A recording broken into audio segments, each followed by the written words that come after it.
Welcome to eat pray love and tarot. चलिए आज देख लेते हैं कि आपके पर्सन आपसे रिकॉन्साइल करना चाहते हैं या नहीं। अगर चाहते हैं तो इमीडिएट रिकनेक्ट करना चाहेंगे या फिर अभी नहीं रहने देते हैं, ऐसा क्या है। मतलब आज की जो रीडिंग है वो रीयूनियन या रिकॉन्सिलिएशन के ऊपर ही होगा। देखते हैं क्या आता है। जैसे जैसे रीडिंग आगे बढ़ाऊंगी क्वेश्चंस भी आते रहेंगे, देख लेंगे। But before I begin I need to protect my energy, so all harm and negativity directed towards me online and offline by anyone return to them tenfold with immediate effect. This is my will, so mote it is. Collective reading है, जितना resonate करे उतना। कोई भी reading किसी reading के साथ interconnected नहीं है, हर रीडिंग अलग है। सो अगर कॉन्ट्रडिक्टरी रीडिंग्स आती है जिससे ज़्यादा रेजोनेट करो वो वाला रखो, बाकी जाने दो। टाइमलेस है, जब भी आपको ज़रूरत होगी आपके सामने आएगी। और एनर्जी को घंटा फ़र्क पड़ता है आपका gender, sexual orientation, zodiac, religion क्या है, आप इन कांटेक्ट हो, नो कांटेक्ट हो, ऑन एंड ऑफ हो, आपके और आपके पर्सन का रिलेशनशिप लेबलिंग क्या है, husband wife, live in, partner, x, crush, new love, old love, present love, कोई फ़र्क नहीं पड़ता है। सिर्फ आपकी एनर्जी पिक होगी और आप जिसको अपना पर्सन मान के ये रीडिंग देख रहे हो, जिसके बारे में सोचते हुए एज योर पर्सन ये रीडिंग देख रहे हो, उसी की एनर्जी पिक होगी। आप किसके बारे में सोचोगे ये आपके ऊपर है। आप अगर बगल वाले शर्मा जी के बारे में पूछोगे तो शर्मा जी की सोचोगे तो शर्मा जी की एनर्जी ही एज योर पर्सन पिक होगी। Just joking. So like I said, आपकी एनर्जी पिक होगी और आप जिसको अपना पर्सन मान के ये रीडिंग देख रहे हो उसकी एनर्जी पिक होगी। तो चलो एकदम पहला क्वेश्चन वही पूछते हैं कि क्या आपके पर्सन करंटली आपसे रिकॉन्साइल करना चाहते हैं। वन कार्ड, यस, चाहते हैं, चाबी, मौका, एंड इट्स एन इल्यूमिनेटेड। देखो ये यहाँ रोशनी, ये ना एक दीवार है, ये फटा हुआ दीवार है, दीवार के उस तरफ रोशनी है पर समवेयर और द अदर दीवार को लांग नहीं पाया जा रहा है। चाबी तो है पर दीवार में कोई लॉक लगाई हुआ नहीं है, जिससे ओपन कर सके। Unlock the potential, keys are available. वो जानते तो है कि आप अवेलेबल हो उनके लिए, इतना जानते हैं कि यू आर देयर। आप किसी के साथ नहीं भाग गए हो, आप इनके ही प्रति डेडिकेटेड हो, लॉयल हो और इनके लिए ही अवेलेबल हो। Available, that's the word. ये जानते हैं आप इनके लिए अवेलेबल हो। मुंह से कितना भी बोलो मूव ऑन कर गया हूँ, कर गई हूँ, नहीं चाहिए तुम, मर ये वो, पर आप अवेलेबल हो। One phone call, one text और आप जीप लपलपाते हुए, दुम हिलाते हुए चले जाओगे। That's okay, that's okay. We are all human beings, we all have our priorities and our choices. यही अगर आपको पसंद आया है तो यही सही।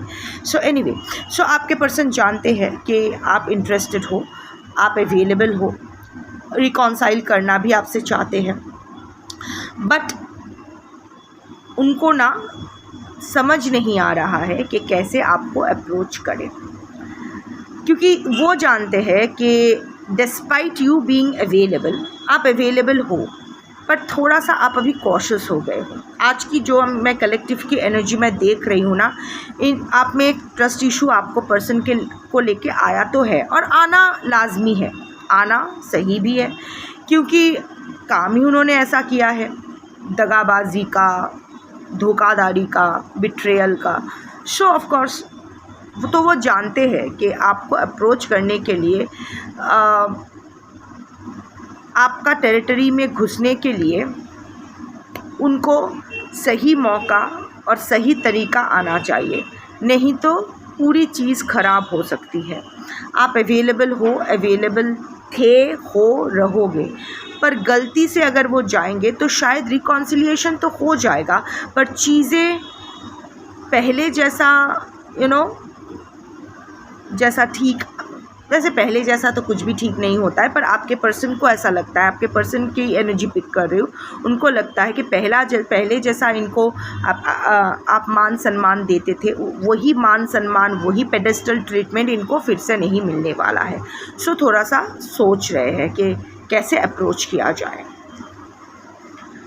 क्या आपके पर्सन इमीडिएट रिकॉन्सिलिएशन चाहते हैं आपके साथ, like with in the next 3 months? Question पूरा नहीं पूछा था, सो लेट्स आस्क अगेन। क्या आपके पर्सन इमीडिएट रिकॉन्सिलिएशन चाहते हैं within the next 3 months?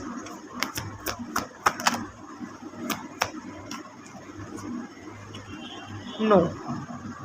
उस वक्त भी नो आया था, पर फिर भी मैंने सोचा कि क्योंकि मैंने पूरा क्वेश्चन नहीं पूछा था, एक बार फिर से देख लेती हूँ। नो, करेंटली वो रिकॉन्सिलिएशन तो चाहते हैं, जानते हैं आपसे रिकॉन्साइल करना ज़रूरी है, पर इमीडिएट वो कुछ नहीं सोच रहे हैं। It's just fucked up a real time in the behind. Okay, थोड़ा सा ना पेन इन द एस बन गया है इस रिलेशनशिप। कुछ बहुत ख़राब हुआ है आप दोनों में, थोड़ा सा ट्विस्टेड हो गया है। देखो ये फॉक जो है ये इतना ट्विस्टेड हो गया है, अभी ये यूज़ करने लायक तो नहीं है, तो अभी इसको तो ठीक नहीं किया जा सकता है। इसके जगह ऐसे ही आइडेंटिकल एक फॉक लानी पड़ेगी, माने प्रॉब्लम का सल्यूशन ढूंढना पड़ेगा। So now it makes clear, your person has goofed up. कचरा वो कर चुके हैं, आपने भी रिटेलिएट किया है, उसके एक्शंस पर आपने भी रिएक्ट किया है, और ये तू मैं में चीज़ें एक बहुत ही नास्टी जगह पहुंच गया है। अगर चीज़ें नास्टी जगह नहीं पहुंची है, आप लोग एमिकेबली सेपरेटेड हो गए हो, तो ये रीडिंग आपके लिए नहीं है। ये रीडिंग उसी के लिए एप्लीकेबल है जिनके साथ आपके और आपके पर्सन के बीच ना चीज़ें बहुत गंदी है, बहुत नास्टी है। इट्स लाइक प्यार तो है पर टू मच बुलशिट, गोबर हो रखा है चारों तरफ। अभी इस गोबर में कुछ भी अच्छा तो नहीं हो सकता है। So immediate reconciliation is not the right answer, क्योंकि आपके पर्सन भी जानते हैं कि ना आप इमीडिएट रिकॉन्सिलिएशन को शायद, of course you are available, but immediate reconciliation पता नहीं आप कैसा रिएक्ट करोगे। दिस इज़ ऑफ कोर्स आपके पर्सन की एनर्जी पिक कर रही हूँ, तो उसके हिसाब से बोल रही हूँ। वो क्या सोच रहे हैं, उनका क्या सोच मैं चैनल कर रही हूँ, मैं वही कन्वे कर रही हूँ। थोड़ा सा डाउट में है कि अभी अगर इमीडिएट रिकॉन्सिलिएशन करे तो उनकी इंटेंशंस को लेके शायद आपके मन में सवाल हो, लाइक आई सेड के फिर से और चीज़ें इतनी ख़राब हो गई है ना, तो इमीडिएट कुछ नहीं हो सकता है, with in the next 3 months कुछ नहीं हो सकता है। सो एक backup, it has all fucked up. आपके पर्सन भी अभी बहुत सारे उलझन में है। ये रिश्ता ही एक गोलोक धांधा बन गया है उसके लिए, ये रिश्ता ही एक खिचड़ी बन गई है उसके लिए, तो इसको सही करने के लिए उसको टाइम लगेगा। But you know it's not that he or she is not thinking about it. इतना उनके लिए क्लियर है कि रिकॉन्साइल करना होगा, रीयूनियन करनी होगी, बट अभी नहीं, सही वक्त पे, क्योंकि the time is not right. क्या आपके पर्सन करेंटली आपसे इमीडिएट रिकम्युनिकेट करना चाहते हैं? क्या आपके पर्सन आपसे इमीडिएटली फिर से कम्युनिकेट करना चाहते हैं? नहीं, आपसे कम्युनिकेट भी अभी इमीडिएटली नहीं करना चाहते हैं।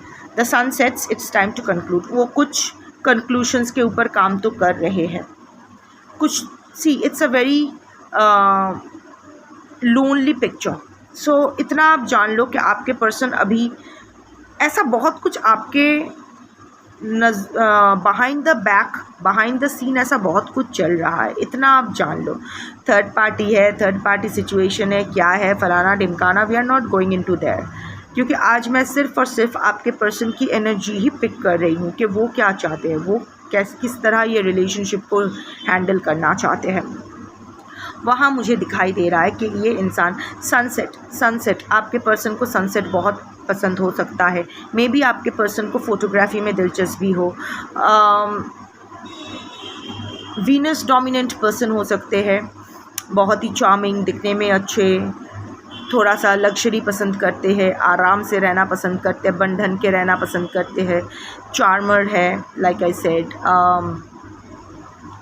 Beauty related, showbiz related, fashion related कुछ इधर प्रोफेशन में है या फिर उनको पसंद है। वीनस डोमिनेटेड इंसान, दिल फेक इंसान है, बहुत चुटकी में प्यार हो जाता है। हाई सेक्सुअल लिबिडो वाले इंसान, हाई लिबिडो वाले, हाई सेक्सुअली एक्टिव इंसान है, हाई लिबिडो है। So I can see that. But इस वक्त ना वो बिल्कुल अकेले है। वो इस वक्त ज़्यादा कुछ नहीं सोचना चाहते, आई मीन ज़्यादा कुछ करना नहीं चाहते। बहुत एक्शन ओरिएंटेड मैं तो नहीं देख पा रही हूँ। ये ज़्यादा से ज़्यादा टाइम ना सोच रहे हैं बैठ के इस relationship I am not channelling कि वो सिर्फ इस रिलेशनशिप के बारे में सोच रहे, वो अपनी पूरी लाइफ के बारे में सोच रहे कि इस पूरी लाइफ को किस तरह से उनको फिर से पटरी पर लाना है। This is what I am channelling. और कुछ चीज़ों को वो एंड कर रहे हैं। इनका ना स्वभाव है हर चैप्टर को ओपन करके रखना। तो ये इतना जानते हैं कि सारे चैप्टर्स ओपन करके ये आपके पास वापस नहीं आ सकते हैं। हाँ, वहाँ आप एक्सेप्ट तो कर लोगे, बट वो एक्सेप्ट करना ना करना सेम होगा, because things won't take a healthy turn. वही टॉक्सिसिटी में ही आप दोनों बंधे रह जाओगे, जो आपके पर्सन इस वक्त नहीं चाहते हैं। तो वो कुछ चीज़ अपना जो भी खुला हुआ चैप्टर्स है वो बंद करने के बारे में सोच रहे हैं। ऑल्सो आप setting sun is also the sign of mortality. आपके पर्सन उम्र में काफ़ी उम्र हो चुकी हो सकती है, या फिर वो फ़िलहाल अपने मोर्टैलिटी के बारे में सोच रहे हैं। थोड़ा सा फ़िलोसॉफिकल हो रहे हैं कि टाइम इज़ टिकिंग अवे, मरने का तो टाइम आ रहा है, सब मर रहे हैं। मे बी रिसेंटली आपके पर्सन ने कुछ अपनों को खोया है, जिससे दोस्त हो सकते हैं, पेट्स हो सकते हैं, घर वाले हो सकते हैं, या किसी को बहुत बीमार देखे हैं, इसलिए उनके मन में वो फिर से वही हो रहा है कि मैं भी तो मर सकता हूँ, पर मरने से पहले चीज़ों को ठीक करके जाना बहुत ज़रूरी है। बहुत कचरा कर लिया है, अब यह कचरा साफ़ करना ज़रूरी है, ऐसा कुछ। सो इमीडिएट ना आपके पर्सन आपको इमीडिएट रीच आउट करेंगे या फिर इमीडिएट रिकॉन्साइल करेंगे। बट फिर भी मैं देख लेती हूँ कि क्या नेक्स्ट 6 मंथ्स में आपके पर्सन आपको रीच आउट करेंगे। क्या नेक्स्ट 6 मंथ्स में, 3 मंथ्स में तो नहीं, बट क्या नेक्स्ट 6 मंथ्स में,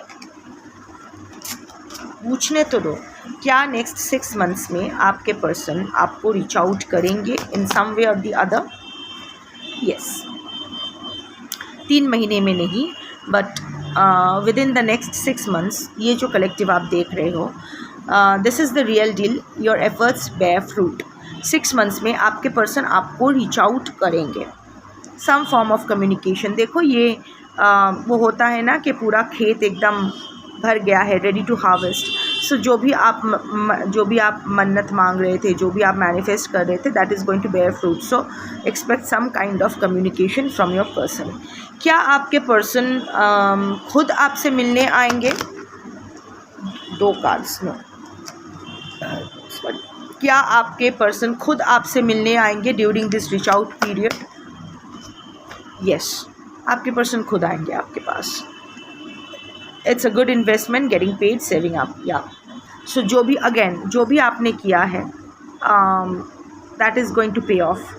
जो भी आपने मैनिफेस्टेशन, जो भी आपने, या फिर अगर कुछ नहीं भी किया है, जो भी फाइनली ये जो रिलेशनशिप में आपने इन्वेस्ट किया था ना, physically, emotionally, financially, spiritually, socially, legally, in whatever ways जो इन्वेस्ट किया था, that's going to pay up.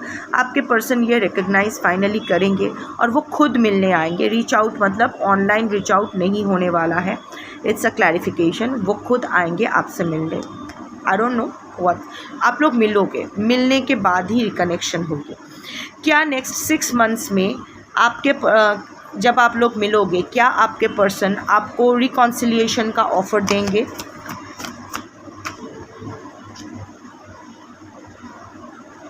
No. जब मिलोगे, जब रिकनेक्शन होगी, तब रिकॉन्सिलिएशन का ऑफ़र तो नहीं देंगे कि चलो ये रिलेशनशिप फिर से शुरू करते हैं, ये ऑफ़र तो नहीं दिया जाएगा। Getting caught, net loss on the tail end of things. तभी भी ना there will be certain lingering issues जो उनको ख़त्म करने होंगे। शायद वो रिकॉन्सिलिएशन के बारे में सोचे भी, कुछ झूठ शायद वो बोलना आपको चाहे भी, बट गेटिंग कॉट आप शायद वो पकड़ लोगे, आप उस वक्त वो पकड़ शायद मैं इसीलिए यूज़ कर रही हूँ क्योंकि कलेक्टिव रीडिंग है, हर किसी का स्टोरी अलग अलग होती है। तो जैसा जिसका सिचुएशन होगा, जिस सिचुएशन में आप कैसा रिएक्ट करोगे, उस हिसाब से ये रीडिंग मैच करेगी या फिर नहीं करेगी। वो कुछ शायद बोलना चाहेंगे बट वो पकड़े जाएंगे, उनका झूठ फिर से पकड़ा जाएगा। शायद वो बोलेंगे कि मैंने सब कुछ बंद करके आ गया है, वो पूरा अभी सिर्फ तुम्हारे ऊपर ही फोकस करना है, बट उनका झूठ शायद आप अभी बहुत चालू हो गए हो, जो बहुत अच्छी बात है। आप क्रॉस चेक करके आपको पता चल जाएगा कि ऐसा कुछ नहीं है, अभी भी कुछ एरियाज़ में वो खुला छोड़ के आए हैं, वो अभी भी फुल्ली क्लोज़ नहीं हुआ है वो चैप्टर्स, तो वो पकड़े जाएंगे। और नेट लॉस, तो उनको, आपके पर्सन को लगेगा साला पूरा लॉस हो गया, ये पूरा ड्रामा किया, यहाँ आया, रीच आउट किया, पर लॉस हो गया। But what ever, so reconciliation का ऑफ़र तो वो नहीं दे पाएंगे, उससे पहले ही वो पकड़े जाएंगे, उनका झूठ पकड़ा जाएगा। One sec. तो क्या इसके बाद आपके पर्सन आपको फिर से ऑनेस्टली रिकॉन्सिलिएशन का ऑफ़र देंगे आफ्टर 6 months?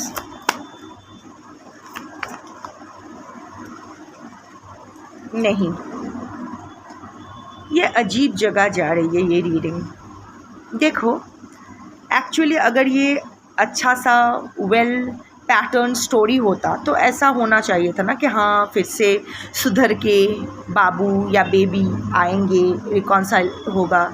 बट यूनिवर्स कैसे कैसे खेल खेलती है। देखो, नो का कार्ड आया है, फिर से एक खाली नाव। इसका ये रिकॉन्साइल करना चाहता है, इमीडिएट रिकॉन्सिलिएशन या इमीडिएट रिकनेक्शन रीच आउट नहीं करना चाहता है, क्योंकि ये थोड़ा सोचना चाहता है, अपना चैप्टर्स प्रॉपर्ली क्लोज करके आपके पास आना चाहता है, जो 3 महीने में संभव नहीं है।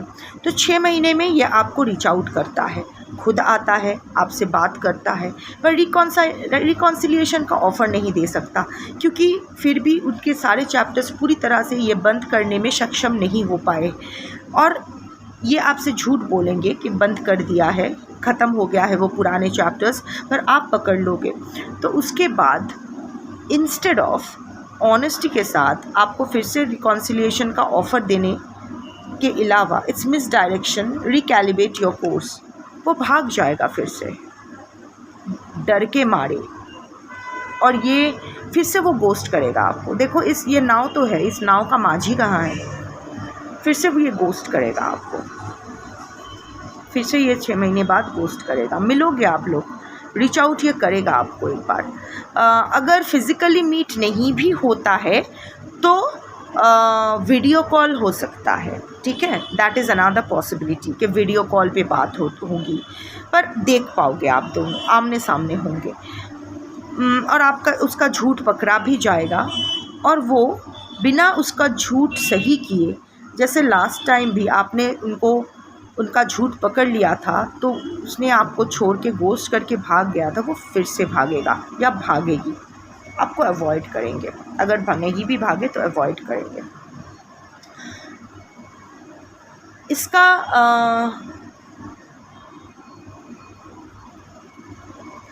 क्या ये जो भाग रहा है, ये जो फिर से गोस्ट कर जाएगा या जाएगी, क्या इसलिए करेंगे क्योंकि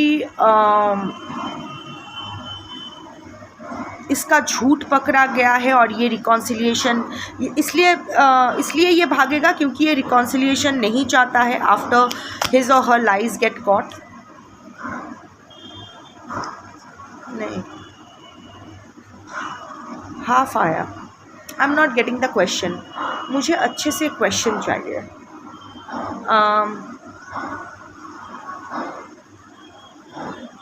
गोस्ट क्यों करेगा? गोस्ट क्यों करेगा? क्या इसको आपके साथ रीयूनियन नहीं चाहिए?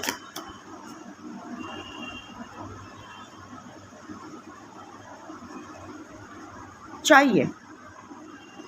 इसको नहीं चाहिए इसलिए गोस्ट नहीं किया है, चाहिए।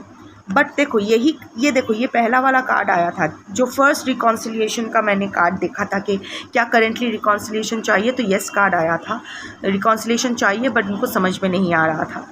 और यहाँ देखो फिर से आया, इसलिए नहीं चाहिए कि उसको रिकॉन्सिलिएशन नहीं चाहिए। No, barrier too strong, access denied.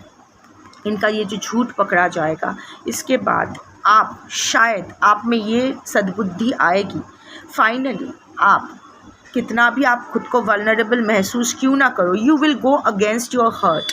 आप अपना दिल को साइड में रखते हुए इस बार दिमाग से काम लोगे और बोलोगे नहीं, बिना चैप्टर क्लोज किए नहीं आ सकते हो मेरे पास।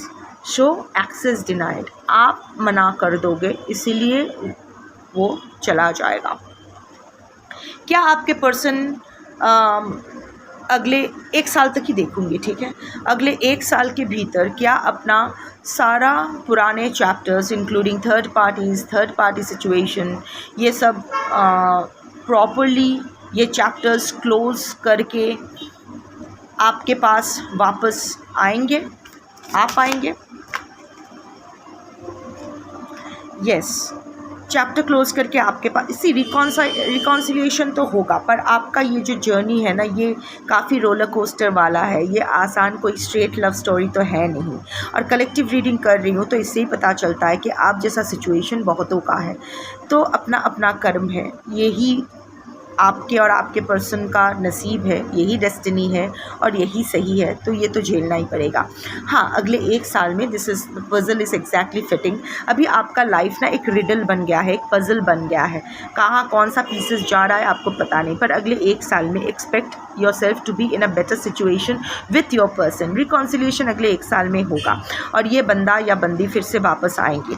हाँ, अगर आपको पता है कि आपके पर्सन या पर्सन ऐसा नहीं है, इनका ये जो मुंह मारने का स्वभाव बंद नहीं होगा, तो ये रीडिंग आपके लिए नहीं है। ज़बरदस्ती खुद को इस रीडिंग में फिट करवा के खुद को झूठा आस देने की कोशिश मत करो। Only if you are sure कि आपके पर्सन वापस आ पाएंगे आपके पास, आपका इंट्यूशन भी वही बोल रहा है, तो this is your conformation. Tarot देख के लाइफ सेट मत करो, अपना इंट्यूशन को यूनिवर्स का साइन से कि अब मैं जो फील कर रहा हूँ या कर रही हूँ क्या वो सही है, यूनिवर्स एक साइन दो।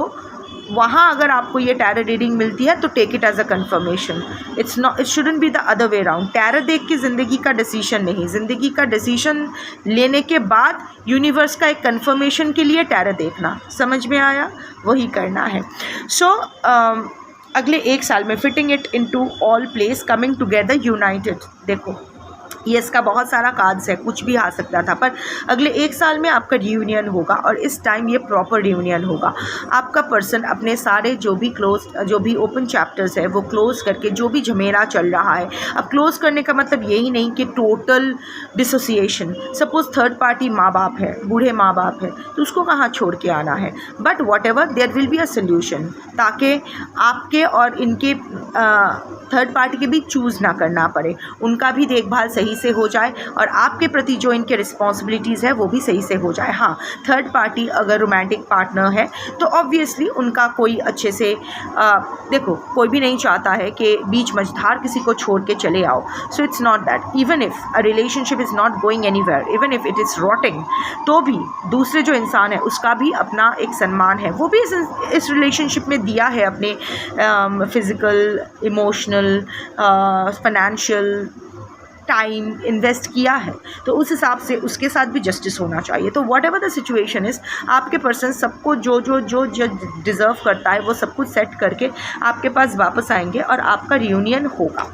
सो बट बिफोर रैपिंग इट आप मुझे 2-3 चीज़ें और पूछनी है रियूनियन के बारे में या रिकॉन्सिलिएशन के बारे में नहीं। ये तो मतलब अगले 6 महीने के बाद आपके पर्सन आपको रीच आउट करेंगे, but things won't work out, तो आप लोग फिर से बिछड़ोगे।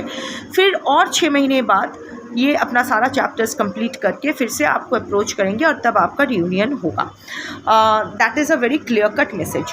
मुझे अभी of course it's very obvious कि आपके पर्सन आपसे प्यार करते हैं, इसीलिए आपसे रिकॉन्सिलिएशन चाहते हैं, बट फिर भी क्योंकि आपके मन में ये सब मशी सवाल आते हैं तो मैं भी वो देख लेती हूँ, थोड़ा डबी चीज़ें, कि क्या आपके पर्सन आपसे करेंटली प्यार करते हैं।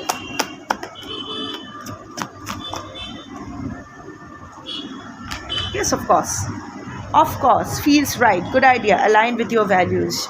You are perfect for your person. आपके पर्सन ये देख पा रहे हैं कि you are the one जो उनके लिए एकदम सही है, सही partner. It's a very good idea to reconcile with you.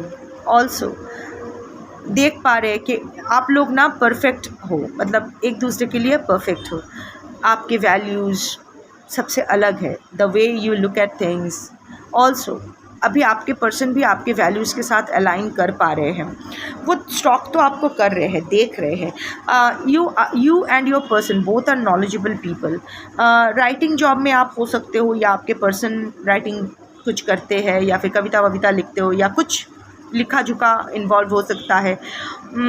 आप लोगों के बीच बहुत सारा टेक्स्ट मैसेजेस, टेक्सटिंग्स होते थे। ऑफ कोर्स टेक्स्ट तो भेजे ही जाते हैं, but by text I mean के बहुत अच्छे वाले, कुछ कविताएं या कुछ मीनिंगफुल कम्युनिकेशन। ऐसा नहीं बाबू सोना खाना खाया, पॉटी किया, सुसु किया, नॉट दैट। आप दोनों के बीच जो भी कम्युनिकेशन हुआ करता था ना, वो बहुत ही मीनिंगफुल कम्युनिकेशन, बहुत ही संवेदनशील, बहुत ही इमोशनल सेंसिटिव कम्युनिकेशन होता था। आपके पर्सन अब आपको प्यार करते हैं और समझते हैं कि आपसे ज़्यादा उनको कोई नहीं अच्छे से समझ सकता है। क्या आपके पर्सन करेंटली आपको मिस कर रहे हैं? यस, ऑफ कोर्स मिस कर रहे हैं। Right for picking, perfect timing, get ready. Again confirmation आया। देखो अलग क्वेश्चंस पूछ रही हूँ। Yes, your person is getting ready, seeking the perfect timing, जब वो आपको अप्रोच कर पाएंगे। आपके पर्सन अभी रेडी है आपके लिए, जो आप चाहते थे, आपको वो कमिटमेंट देने के लिए आपके पर्सन रेडी है, बट अभी परफेक्ट टाइम का इंतज़ार वो कर रहे हैं। क्या आपके पर्सन थर्ड पार्टी के साथ अगले 1 साल में okay, let me ask this very specifically, ये थर्ड पार्टी कोई romantic partner, existing husband wife, live in partner, lover, ऐसा कुछ होना चाहिए। So existing romantic technical third party. So क्या ऐसा सिचुएशन अगर आपके पर्सन का है, तो क्या वो अपने सारे थर्ड पार्टी का चैप्टर फुल्ली एंड करके नेक्स्ट 1 ईयर के भीतर आपके पास वापस आएंगे? Just checking for reconfirmation. Yes, budding star, first blush, bursting out on the scene, या थिंग्स आर रिवीलिंग। चीज़ें ऑलरेडी थर्ड पार्टी और आपके पर्सन के बीच ना, अगर रोमांटिक थर्ड पार्टी है, उन दोनों के बीच ऑलरेडी ख़राब होना शुरू किया है, और अगले 1 साल में they will part ways hopefully. But again collective reading है, इस रीडिंग के ऊपर बेस करके अपना लाइफ का डिसीजन मत लीजिए।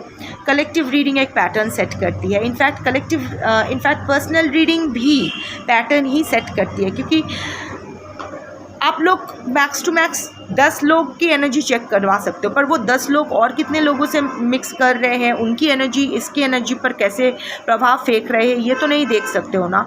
So even of course collective reading से ज़्यादा प्राइवेट रीडिंग थोड़ा और स्पेसिफिक पैटर्न सेट करती है, बट अल्टीमेटली प्राइवेट रीडिंग हो या कलेक्टिव रीडिंग हो, पैटर्न ही सेट करती है। उस बेसिस पे अपना लाइफ का डिसीजन मत लीजिए, और फिर यहाँ आके रंडी रोना मत कीजिए, ऐसा हो गया वैसा हो गया। नो प्रॉब्लम, ऐसा कभी नहीं होता है। You have a logical mind, आपको ब्रेन दिया गया है, हर्ट भी दिया गया है, तो दिमाग भी दिया गया है और इंट्यूशन भी दिया गया है। लॉजिक अपना लॉजिक और इंट्यूशन का अप्लाई कीजिए, अपने लाइफ सिचुएशन के अनुसार काम कीजिए। जो भी डिविनेशन का फॉर्म होता है, टैरो रीडिंग्स जो भी होते हैं, वो यूनिवर्स के मैसेजेस, कन्फर्मेशंस और गाइडेंस के लिए होती है, जो ऑलरेडी शायद आपको पता है, या फिर आप बहुत ही मेस्ड अप फील कर रहे हो, तो वहाँ क्या हो सकता है, कहाँ चीज़ें जा सकती है, ये पता कर सकते हो। पर फाइनल डिसीजन, फाइनल कॉल आपको लेना है। आपका डिसीजन और आपके एक्शन के अनुसार ही you will be having the consequences, you are nothing but the consequences of your own actions, और वो एक्शन आपको खुद लेना है। यहाँ मैं देख पा रही हूँ कि अगले 1 साल में आपके और आपके पर्सन के बीच, जो भी कलेक्टिव ये देख रहे हो, जिस दिन भी देख रहे हो, उस दिन से 1 साल के अंदर चीज़ें आप दोनों के बीच सही होने वाली है। अब इस भीतर अगर कोई ड्रास्टिक एनर्जी शिफ्ट हुआ, देखो कलेक्टिव रीडिंग है, ज़रूरी नहीं है कि हर रीडिंग में एक ही कलेक्टिव आते रहे, नहीं होती है, कलेक्टिव मेजॉरिटी की एनर्जी पिक होती है। सो इसीलिए पता नहीं ये कलेक्टिव से मैं फिर से मिलूँगी या नहीं, तो मैं एक बात बताती हूँ, इस 1 साल में अगर ऐसा कोई ड्रास्टिक एनर्जी शिफ्ट आए, अगर सपोज़ आपके लाइफ में कोई हेल्दी पार्टनरशिप आए, या मे भी हो सकता है आपके पर्सन के लाइफ में कोई और आ जाए, या कुछ भी, any kind of drastic energy shift, and this existing energy will shift. So इसीलिए 1 साल की एनर्जी तक ज़्यादा भरोसा नहीं करना चाहिए, इमीडिएट ज़्यादा इफ़ेक्टिव होता है। तो इमीडिएट यही है कि अगले 3 महीने में आपके पर्सन आपसे आपको रीच आउट नहीं करेंगे। बाकी अब आप देख लो कि किस तरह हैंडल करना है। आई डोंट थिंक कि एक इंसान के लिए पूरा अपना 1 साल बर्बाद करना, ऑलरेडी बहुत साल, बहुत इंतज़ार, ऑलरेडी बहुत टाइम वेस्ट कर लिए हो, और फिर और एक साल, see we are not getting any younger, हम लोग धीरे धीरे हर सेकेंड मौत की तरफ ही जा रहे हैं, अपना जर्नी एंड ही कर रहे हैं। So let's do some meaningful before leaving this earth. बेवकूफ़ियाँ बहुत कर ली है, बहुत सारा चुतियाप्पा, बहुत सारा नौटंकी झेल लिया है। सो अभी थोड़ा सा कुछ और कंस्ट्रक्टिव करते हैं, अपने लिए कुछ करते हैं, कुछ अच्छा करते हैं, अपना सोल पर्पस को आइडेंटिफाई करके उसको लिव अप टू करते हैं। सो लेट्स डू समथिंग वर्दी। अनवर्दी लोगों पे, अनवर्दी सिचुएशन पे बहुत टाइम वेस्ट कर लिया है। सो 1 साल इस उल्लू के पट्टे के लिए इंतज़ार करना इज़ बेवकूफ़ी। अब ये बेवकूफ़ी आप करोगे नहीं करोगे ये आपके ऊपर है, बट आई वुड सजेस्ट कि आप अपना लाइफ लीव करो। जो don't wait for anyone, don't wait for your person, don't wait for anyone. अपना लाइफ जियो, अपने आप को खुश रखो, अपना जो भी रिस्पॉन्सिबिलिटीज़ है वो निभाओ, और बस चलते रहो। कहीं ना कहीं तो पहुंच ही जाओगे, और जहां पहुंचोगे वही पहुंचना ही आप डिज़र्व करते हो। सो संतुष्टि बहुत ज़रूरी है। Instead of countering your fate, accept your fate and go with the flow. संतुष्टि is the ultimate thing you can achieve in life. संतुष्टि is the ultimate achievement. Okay, so reading end करते हैं। शंभो।